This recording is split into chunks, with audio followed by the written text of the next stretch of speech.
Hi guys, it's Ruth, and it's day 5 from the point that we found out baby didn't have a heartbeat.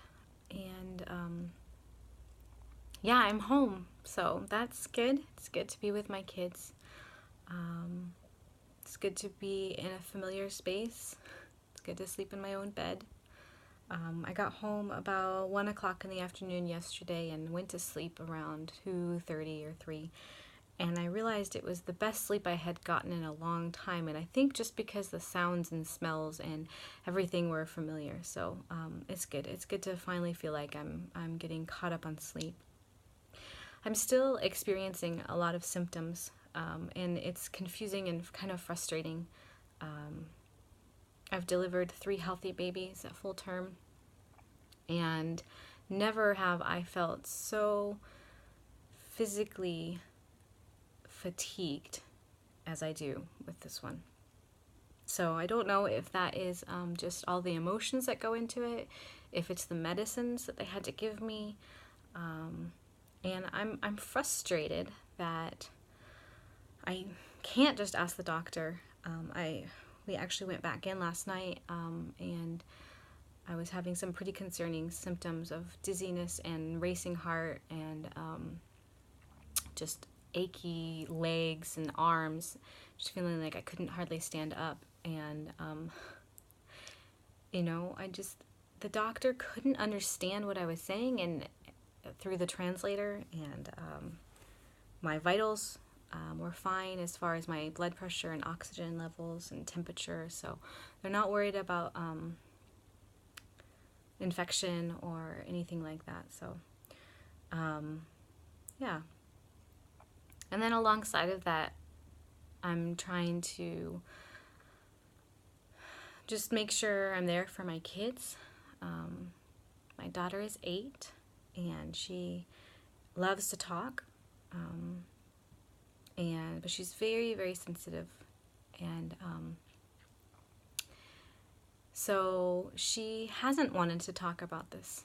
And so it's been just, I want her to be able to grieve in her own way, and let her know that that's okay, but wanting to just be available to her too. So, I don't want her to feel the pressure of carrying this burden, or even having to help out, with her siblings more because mommy can't. And so that's difficult to figure out how much to let her be, and how much to create a sense of normal and all of that.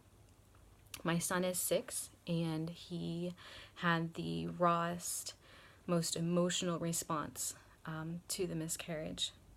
But since then, he's bounced back, and he's his happy self. So that's really good, and we'll be aware of that as well. And then my second son is 2, and I'm sorry, he's 20 months. I don't know why I said he's 2.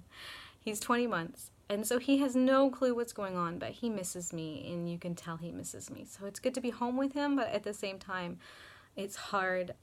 He wants to just jump all over me and climb all over me, and wants me to wrestle him and stuff. And so he can't quite understand why I'm not 100% myself.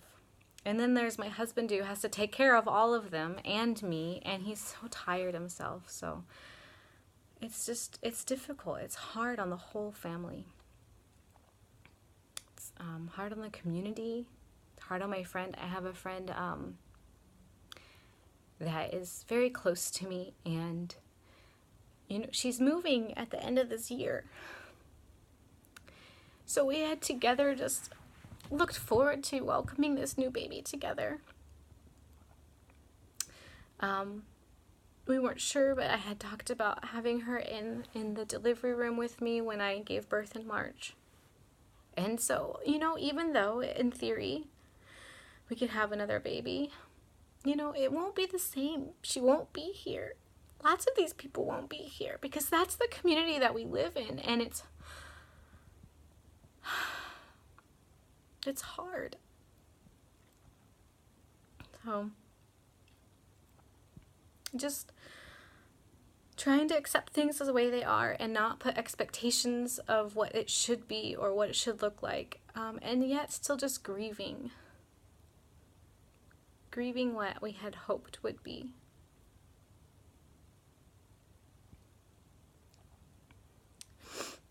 So thank you for thinking of us, and thank you to everybody that's brought us meals and prayed for us and written me just sweet, sweet messages. I love you all, and I really appreciate you, and yeah, thanks for watching.